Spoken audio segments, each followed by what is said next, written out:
Back at it. Welcome back, Cosmic Alchemist, for another episode.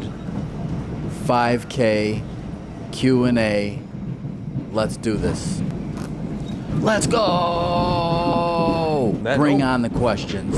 From Tori Joe, congratulations. Yay! My question is, how did you build your skills? Was it reading, self-taught? Do you have a mentor? And are you offering any courses or book recommendation? I love our name, The Alchemist. Welcome. Thank you so much for that comment. Yes, I mentioned that we have a book online, tlcastrologer.com. It's like a journal, and what I like about it most is that it's for the beginner. Even if you already know about the zodiac signs, even if you already know about the planets, it walks you through as like a journal form. I do have a mentor. One of my best mentors is silence.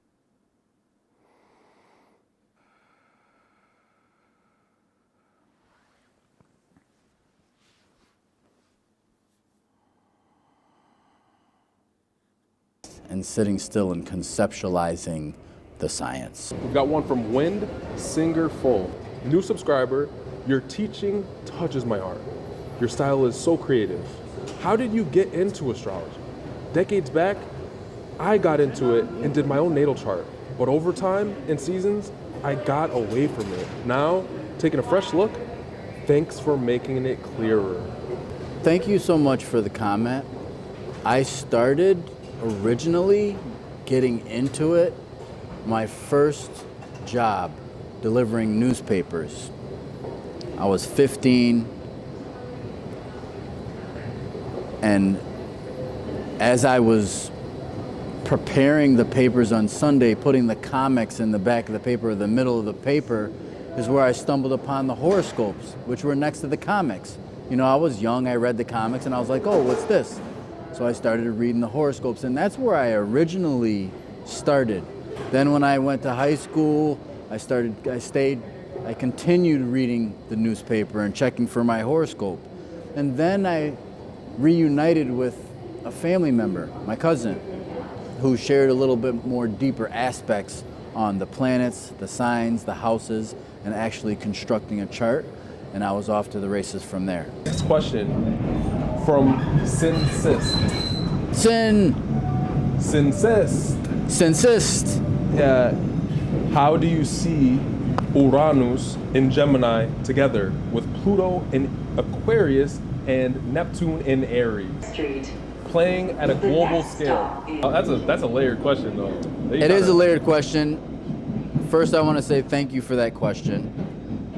And then I want to go into a process that, as of late, I've really been working with, and that's piece by piece, slowing down. Because in the beginning stages of interpreting symbolism, I was going so fast. And sometimes it led to me being inaccurate or giving an interpretation that didn't make complete sense.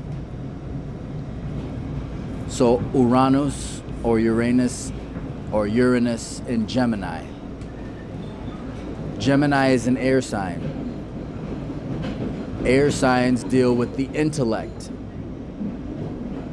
So Uranus is a planet that deals with intuition and inventive energy and archetype. So if we put the two together, intellect and inventions, we have a 7-year period of an archetypal energy where intellectual pursuits are more advanced. We have AI for one. We also have studies and ways in which to improve studies and research and basic communication, which is the archetype of Gemini. Now what's interesting is that Pluto in Aquarius kind of shares a similar energy because Aquarius is an air sign, although many people think it's a water sign. What I'm trying to say is that the transformative nature of Pluto intensifies the intuition and the intellect. It intensifies AI and its meaning and impact that it has through communication.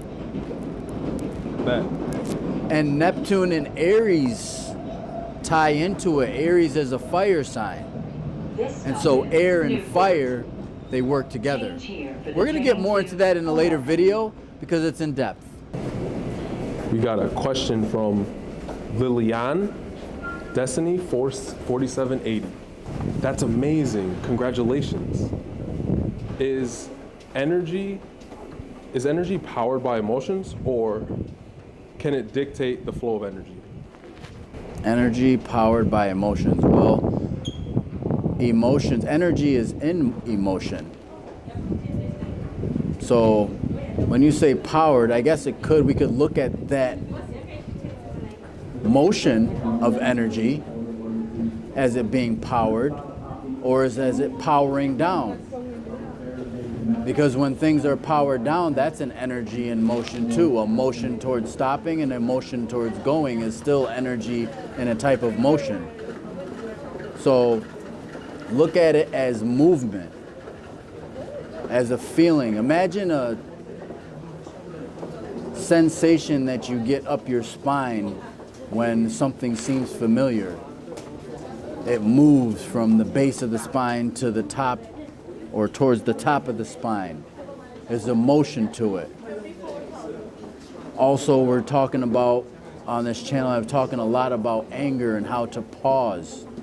Notice where you feel the anger and when you intentionally pause to see where it is, where you feel it, right? So let's look at energy, or maybe it may benefit us to look at energy and how it moves in our body as well as where we see it in life moving.